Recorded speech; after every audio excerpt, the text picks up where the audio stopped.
प्रधानमंत्री की मुझे भाषण सुन के इतना शर्मनाक फील होता है कि हमारे देश का प्रधानमंत्री इतना झूठा कैसे हो गया। ये उद्योगपतियों की सरकार है, ये गरीबों की सरकार नहीं है, ना ही मध्यम वर्ग के परिवार की सरकार है। हर गारंटी फेल है मोदी जी की। किसानों पे लाठियां पड़ी, वो मोदी जी की गारंटी।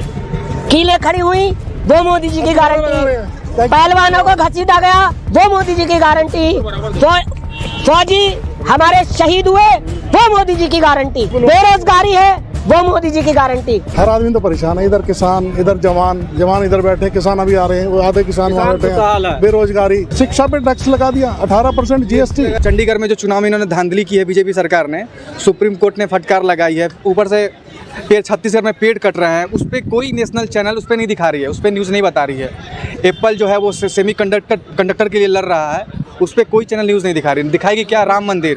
और बताइए क्या, जो राम को लाएंगे वो हम उनको लाएंगे। बेरोजगारी बढ़ी है, लेकिन साथ में इन्होंने वादा किया था 14 में, मुझे याद है मैं भी मोदी का फ़ैन हुआ करता था। 2014 में जब मैं छपरा अपने घर पे था, तो 14 में हमारे ज़िले मरहौरा में मोदी जी आ रहे थे और इन्होंने 2 करोड़, हर साल 2 करोड़ रोजगार का इन्होंने वादा किया था। और इन्होंने खुद कहा था कि यहाँ पे जो चीनी मिल है, महालैक्टो मिल है, इसको मैं चालू करवाऊंगा। 2014 के बाद उस एरिया में आज तक मोदी ना गए, ना उसकी चर्चा करी मोदी ने।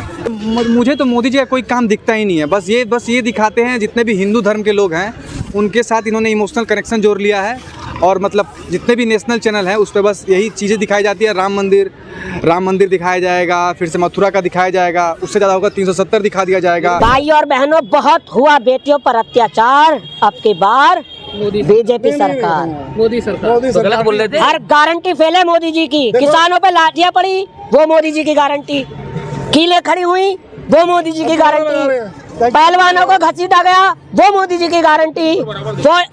फौजी हमारे शहीद हुए, वो मोदी जी की गारंटी। अभी तक जांच नहीं हुई। बेरोजगारी है, वो मोदी जी की गारंटी। इनसे सिर्फ जातिवाद पे राजनीति करा लो, धर्म के नाम पर राजनीति करा लो। ये देश को भटकाने का काम कर रहे हैं। हर आदमी तो परेशान है, इधर किसान, इधर जवान इधर बैठे, किसान अभी आ रहे हैं, वो आधे किसान वहाँ बैठे हैं। बेरोजगारी, अच्छा सबको गरीब बना दो, एक ही आदमी रहेगा अमीर, उसका नाम है नरेंद्र मोदी, वही अमीर रहेगा। जिस आदमी ने 40 साल भिक्षा मांग के खाया, उसको क्या पता अमीरी गरीबी क्या हो। सब परेशान है, पूरा देश परेशान है। बेरोजगारी, महंगाई है, अपना ये शिक्षा पे टैक्स लगा दिया 18% GST। अरे मतलब तुम्हें कोई बुराई नजर नहीं आ रही? हम तो सारी बुराइयां गिना रहे हैं, लेकिन आपको तो सिर्फ हरा दिख रहा है। अभी ढोल पीटा था, महिला आरक्षण मिल लिया है, महिलाओं का इतना सम्मान कर रहे हैं, तो महिला प्रधानमंत्री क्यों नहीं हो सकती? देश की आधी आबादी महिला की है, तो ये झूठ बोलते हैं। 2 करोड़ रोजगार है, बहुत हुई महंगाई की मार, अब की भगाओ ये सरकार। मतलब वर्तमान में जो हमारी सरकार है बीजेपी की, वो सिर्फ मतलब धर्म पे बात कर रही है और मतलब लोगों को इमोशनल कर रही है वो। और मतलब जैसा कि हम जानते हैं कि जो आजकल बीजेपी पार्टी है वो मतलब विश्व की सबसे अमीर पार्टी हो चुकी है। तो उसने मीडिया को खरीद लिया है। जितने भी सारे मतलब उद्योगपति हैं उनके साथ इन्होंने हाथ मिला के मतलब ये जितना भ्रष्टाचार कर रहे हैं उसकी बात ही अलग। आज तक इनमें मैं प्रत्यक्ष आरोप लगा सकता हूँ कि ये मतलब मीडिया नहीं, ये बीजेपी के दलाल हैं। सुबह शाम सबसे बड़ी देश की बर्बादी में नेशनल मीडिया का हाथ होगा, क्योंकि ये सुबह शाम एक ही व्यक्ति को दिखा रहा है। अरे 11 दिन तो मंदिर, तुम्हारे पास काम धंधा, फिर कहते हैं जी छुट्टी नहीं करते हैं। 1 महीने वहाँ कहाँ हुआ था इलेक्शन। प्रेस की आज़ादी नहीं है भारत में, बिल्कुल नहीं है। देश की बर्बादी में मीडिया का नंबर 1 होगा हाथ। अब की बार जो ये हो रहा है ना, तो वर्ल्ड मीडिया इंडेक्स में भारत का क्या स्थान है पता है आपको? क्या मैं रैंकिंग क्या है? सबसे फिसड्डी होगी। ये उद्योगपतियों की सरकार है, ये गरीबों की सरकार नहीं है, ना ही मध्यम वर्ग के परिवार की सरकार है। ये सरकार है उद्योगपतियों की और गुजरातियों की। आपने बात की महिला सशक्तिकरण की, मणिपुर में वो घटना हुआ, अभी कुछ दिन पहले BHU में घटना हुआ था जिसमें 3 युवक मुसलमान का नाम धारण करके उन्होंने ऐसा मतलब रेप किया और बाद में पता चला कि क्या वो एक हिंदू हैं।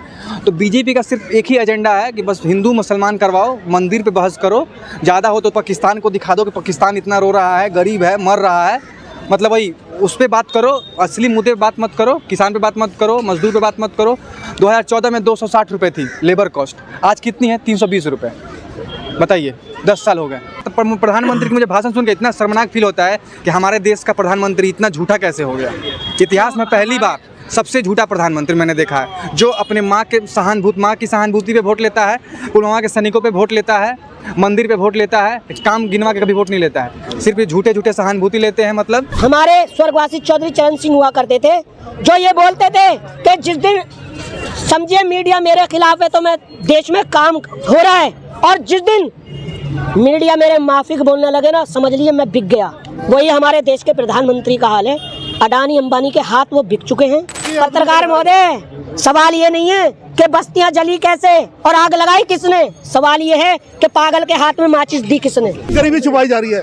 ये जो लोग गरीब है ना देश में, अरे ये पर्दा डाल रहे हैं गरीबी पे। मैं बतला रहा हूँ, अगर वो राशन नहीं मिलेगा ना, इतने लोग गरीब हैं तो तरक्की का भांडा अपने आप ही फूट जाता है। राशन वाली तो मैं बतला रहा हूँ, अपने आप भांडा फूट गया ना तरक्की का। आधे से ज्यादा आबादी गरीब है, ये भाई सब खुश हो रहे हैं। जैसे एक पुत्र, मतलब जैसे जनरेशन गैप के कारण पिता के साथ इमोशन के साथ जुड़ा होता है, गलत भी होता है, लेकिन एज इमोशनली वो कुछ बोल नहीं पाता है। वैसे इन्होंने ही धर्म के नाम पे लोगों को इमोशन से जोड़ लिया है, कार सेवकों की हत्या पे जोड़ लिया है, पुलवामा पे लोग सैनिक मरते हैं, उनके नाम पे ये वोट मांगते हैं। सवाल ये है, पता है इतना अभद्र प्रधानमंत्री हो के इन्होंने कहा था, आप सुने होंगे, बेटी पढ़ाओ बेटी बचाओ। एक तरफ आप कहते हैं कांग्रेस की विधवा, वैकेंसी आती है, कुछ वैकेंसी आती है, जैसे अभी मतलब रेलवे का फॉर्म भरा, बिहार एसएससी का फॉर्म भरा, 6 महीने से मैंने फॉर्म भरा, उसका कोई सुनवाई नहीं है। ऐसे कितने फॉर्म भरे जाते हैं, सालों साल तक उसकी कुछ पता ही नहीं चलता, और उसके बाद एग्जाम होता है तो पेपर लीक हो जाता है। मजदूरों के लिए वो कुछ नहीं कर रही है। विजय माल्या नीरव मोदी को लेके आओ ना, विदेशों में डंका बज रहा है। विजय माल्या नीरव मोदी 36 लोग पैसा लेके भागे हिंदुस्तान का है, उनको ला नहीं पा रहे। पकौड़ा बेच ले ठेला लगा के।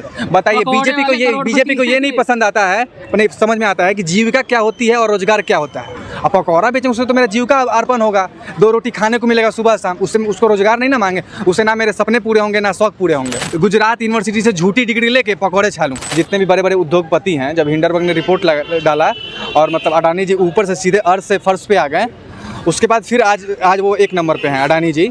उन्होंने 12,000 कुछ करोड़ रुपए पैसे माफ़ कर दिए, लेकिन वही किसान का जो पैसे की बात माफ़ आई, आय दुगनी करेंगे उस पर इन्होंने कुछ नहीं। आए दिन से किसान मर रहे हैं। अरे प्रधानमंत्री की बात का कैसे विश्वास करें, जो कह रहे 70,000 करोड़ का ये एनसीपी ये चक्की पीसेंगे, वो उनके पार्टी में शामिल हो गया, खत्म, भ्रष्टाचार खत्म। अच्छा, विकास मुद्दा होना चाहिए, किसान मुद्दा होना चाहिए, शिक्षा मुद्दा होना चाहिए। मुद्दा कौन उठा रहा है? राहुल गांधी के जो 5 मुद्दे हैं ना, एकदम सही हैं, जड़ से जुड़े हुए मुद्दे। हाँ, मैं बिल्कुल राहुल गांधी के साथ हूँ, क्योंकि उनकी नीतियाँ मुझे अच्छी लग रही हैं, और उनकी जो पद यात्रा है, भारत जोड़ो यात्रा है, बहुत ही अच्छी लग रही है। अभी केदारनाथ गए थे राहुल गांधी, इन्होंने आरएसएस की टीम भेजकर केदारनाथ प्रांगण में वहाँ हर हर महादेव का नारा नहीं, इन्होंने लगवाया जय मोदी, हर हर मोदी। ये करवाते हैं मोदी जी। मैं न्याय योद्धा बनना चाहूँगा। ऐसा क्यों? क्योंकि मुझे मतलब राहुल गांधी की सारी नीतियाँ अच्छी लग रही हैं, इनकी तरह जुमली नहीं लग रहे हैं मुझे, इनकी तरह झूठे नहीं लग रहे हैं। जब अन्याय चरम सीमा पहुँच जाता है, तब आदमी एक्शन लेता है, तो राहुल जी ने अब सही समय पर एक्शन लिया है, और इनमें इतना खलल डाला जा रहा है। जहाँ जा रहे हैं वहाँ बीजेपी की टीम आती है, खलल डाल देती है, जहाँ जाते हैं वहाँ बीजेपी की टीम आती है, खलल डालती है। नमस्कार, दुनिया दी बेहतरीन cath lab white medical college and hospital Bungar से एस्टैब्लिश हो गई है। सीधा वाइट मेडिकल कॉलेज आओ, इलाज कराओ, सलाह रिया तोड़ा अपराध तोड़े दुख से हाजिर है। धन्यवाद।